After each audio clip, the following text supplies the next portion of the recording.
Hello NEET aspirants, welcome to career support NEET. Rajasthan NEET का round third का पूरा schedule आ चुका है।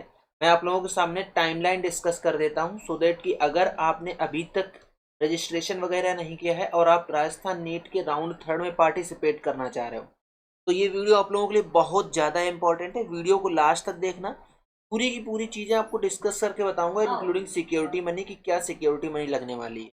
Provisional vacant seat matrix after round to 5 अक्टूबर को आनी थी, लेकिन अभी तक नहीं रिलीज हुई है। ठीक है, ये रिलीज नहीं हुई है अभी। Application form registration bye fresh candidate, fresh registration allowed है। 5 अक्टूबर से लेके 8 अक्टूबर तक चलेगा। आज 6 अक्टूबर में बैठे हैं। जैसे जैसे राउंड आगे चलेंगे काउंसलिंग के, वैसे वैसे आपको समय कम मिलेगा, तो फटाफट काम करते रहिएगा जिससे कि आप लोगों को डिले नहीं होगा। Both part one and part two आपको कंप्लीट करना है। Already registered candidates no need not to apply again for registration. Last date for depositing the application fee at the website 8 अक्टूबर को शाम को 5 बजे तक लास्ट डेट है। बोथ पार्ट सबमिट करने की लास्ट डेट 8 अक्टूबर है, रात में 12 बजे तक। ठीक है, इसके बाद आती है जो PWBD पैरामिलिट्री और NRI कैंडिडेट के वेरिफिकेशन जो होगा वो 9 अक्टूबर 2025 को होगा। पब्लिशिंग ऑफ लिस्ट, इनकी लिस्ट आएगी। इसके बाद verification of certificate of PWD defence parameter NRI candidate का। अब जो सर्टिफिकेट का वेरिफिकेशन होगा SMS मेडिकल कॉलेज जयपुर में, वो 10 अक्टूबर 2025 को होगा। ऑलरेडी वेरीफाइड कैंडिडेट जो हैं उनको रजिस्ट्रेशन करने के लिए वेरिफिकेशन कराने के लिए दोबारा जरूरत नहीं है। Publishing of provisional merit list, ये आएगा 11 अक्टूबर 25 को। Publishing of provisional merit list after verification of PWD defence paramilitary NRI 11 अक्टूबर 25 को ही आएगा। And publishing of provisional vacant seat matrix, ये आएगा 11 अक्टूबर। मतलब ये दोनों लिस्ट जैसे ही आ जाएंगी उसके बाद वैकेंट सीट मैट्रिक्स आ जाएगा। अब इंपॉर्टेंट चीज आती है कि सिक्योरिटी डिपॉजिट कितनी कितनी लगती है और कब तक जमा करना है। 11 अक्टूबर से लेकर 13 अक्टूबर के बीच में आपको सिक्योरिटी डिपॉजिट जमा करना है। 13 अक्टूबर को शाम को 4 बजे तक। 50,000 रुपए लगेगा अगर आप government MBBS and government BDS के लिए जा रहे हो। प्योरली गवर्नमेंट सीट की बात कर रहा हूँ। अगर आप पेमेंट सीट या जिसको मैनेजमेंट सीट बोलते हो उसके लिए जा रहे हो तो आपको 2 लाख रुपए सिक्योरिटी मनी पे करनी है। अगर आप NRI कैंडिडेट हो तो आपको 5 लाख रुपए सिक्योरिटी मनी पे करनी है। और वो भी किसके लिए? गवर्नमेंट कॉलेजेस में जो पेमेंट्स, गवर्नमेंट कॉलेजेस में जो NRI सीट है उनके लिए अगर आप जा रहे हो तो आपको 5 लाख रुपए पेमेंट सिक्योरिटी मनी पे करनी है। अगर आप प्राइवेट मेडिकल कॉलेज में जा रहे हो तो भी आपको 5 लाख रुपए सिक्योरिटी मनी पे करनी है। अगर आप ओनली डेंटल कॉलेज के लिए जा रहे हो, चाहे वो प्राइवेट हो चाहे वो गवर्नमेंट हो, तो सिर्फ और सिर्फ आपको 10,000 रुपए सिक्योरिटी मनी पे करनी है।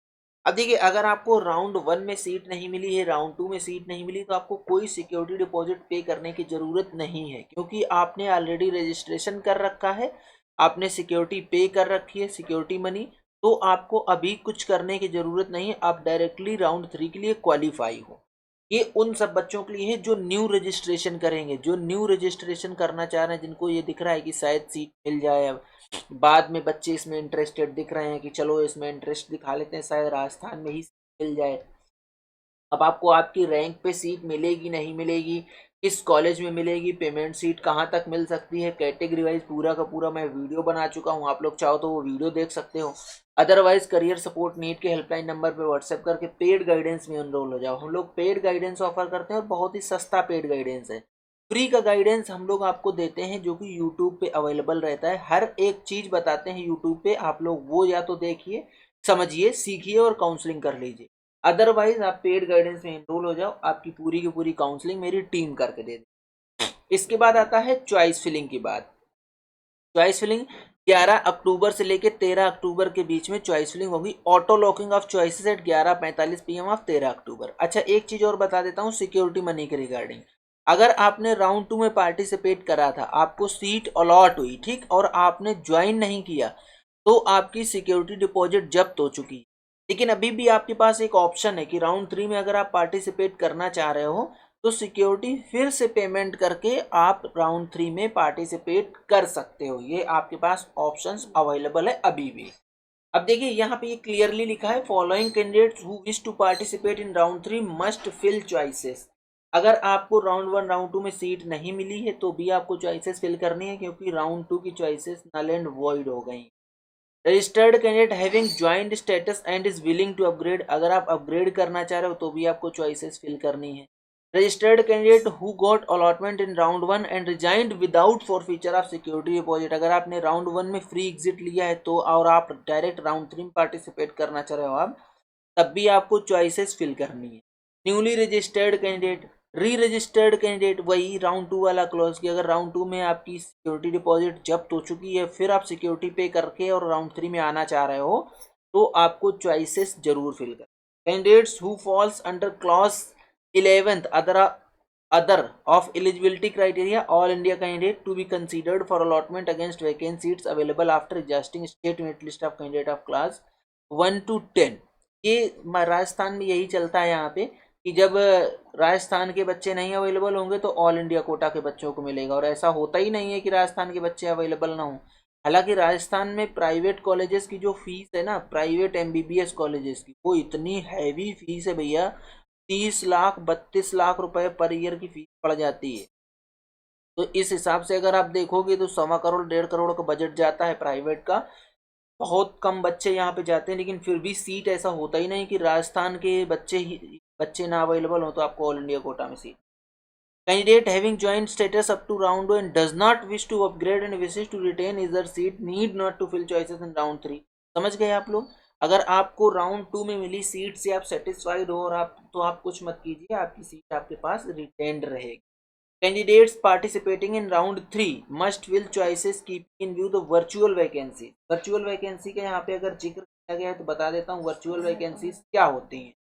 वर्चुअल वैकेंसीज होती हैं, जैसे ए वैकेंसी है कोई, इस पे एक लड़के ने ज्वाइन कर रखा है, लेकिन ये बच्चे ने अपग्रेडेशन में डाल रखा है, अपग्रेडेशन में, तो ये बच्चा अगर अपग्रेड कर जाएगा तो ये ए ब्लैंक रिक्त हो जाएगी, वैकेंट हो जाएगी, तो इस पे कोई फ्रेश बच्चा एडमिशन लेगा, इसको वर्चुअल वैकेंसी बोलते हैं।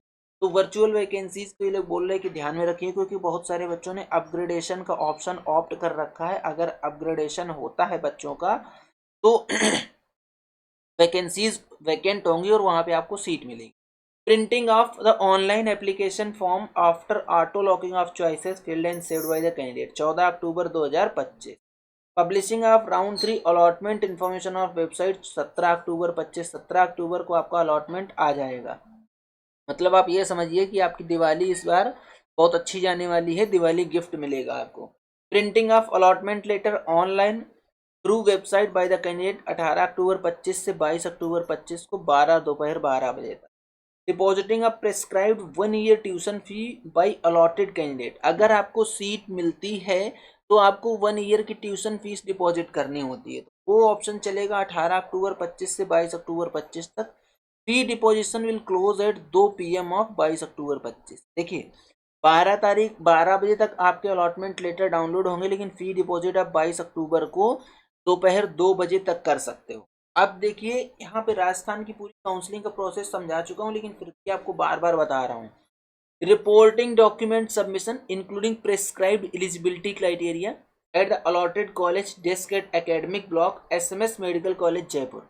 मतलब अगर आपको सीट मिलती है तो आपको SMS मेडिकल कॉलेज जयपुर जाना है, यहाँ पे आपको सारी की सारी सुविधाएं मिलेंगी। मतलब ये लिखा है ना, अलॉटेड कॉलेज डेस्क, जो भी जितने भी कॉलेज हैं हर कॉलेज की यहाँ पे डेस्क बनी हुई है, यहाँ पे आपको रिपोर्ट करना है।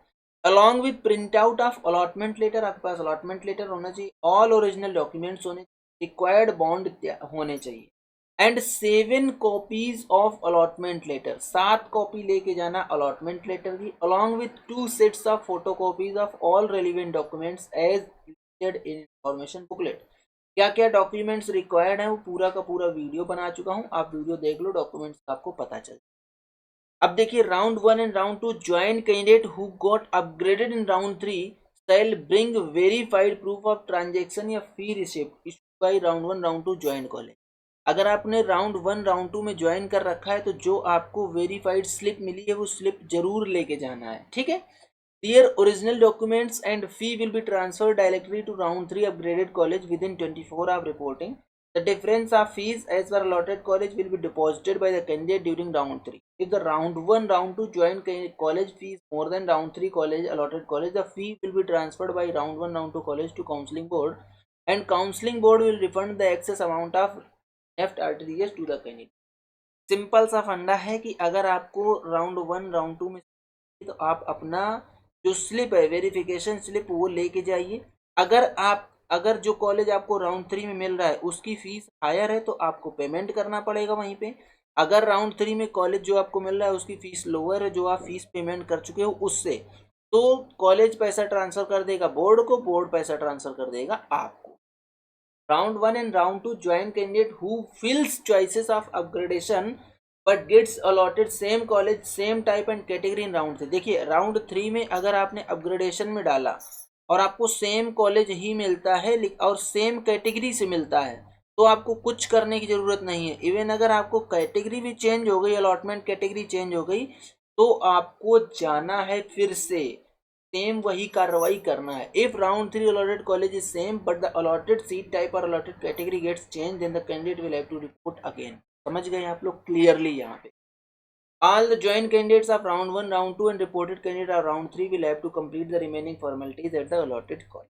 Subsequent round of seat allotment to be notified later. Commencement of academic session by September 2025। That means academic session complete हो चुका है। अगर आपको सीट मिल गई है, आप अपनी सीट सेटिस्फाई हो तो आप जाके कॉलेज ज्वाइन कर सकते हो, अपनी पढ़ाई शुरू कर सकते हो। ठीक है, तो ये था पूरा का पूरा राउंड 3 का अपडेटेड शेड्यूल, जो भी शेड्यूल आ चुका है। अगर अभी तक आपको सीट नहीं मिली है, अब ज़्यादा समय नहीं बचा है, अब आपको एक कंफर्म और कंक्रीट एक्शन लेना चाहिए कि हाँ आपको कहाँ सीट लेनी है। आप अभी भी नहीं समझ पा रहे हो कि आपको सीट कहाँ लेनी चाहिए, कहाँ सीट मिल पाएगी, क्या पैकेज रहेगा, गवर्नमेंट मिल पाएगी, प्राइवेट मिल पाएगी, आपकी रैंक के बेस पे आपको किस स्टेट में सीट मिल सकती है, अगर आपको प्राइवेट एमबीबीएस भी करना है, लो बजट में सीट कहाँ मिल सकती है, ये सारा का सारा अपडेट आपको पेड गाइडेंस में मिलेगा। आप करियर सपोर्ट नीट का हेल्पलाइन नंबर लिखा हुआ दिख रहा है, उस पर आप व्हाट्सएप करके पेड गाइडेंस ज्वाइन कर लो, हम लोग आपकी पूरी की पूरी काउंसलिंग करा देंगे। ठीक है, ये था पूरा कंप्लीट वीडियो। अगर आप लोगों को वीडियो पसंद आता है तो वीडियो को लाइक करो, चैनल को सब्सक्राइब करो, बेल आइकन दबा के रख लो, जिससे कि आप लोगों को इस तरीके का अपडेट मिलता है। आज का वीडियो यहीं तक, मिलेंगे नेक्स्ट वीडियो में नए डेटा के साथ, तब तक के लिए बाय बाय।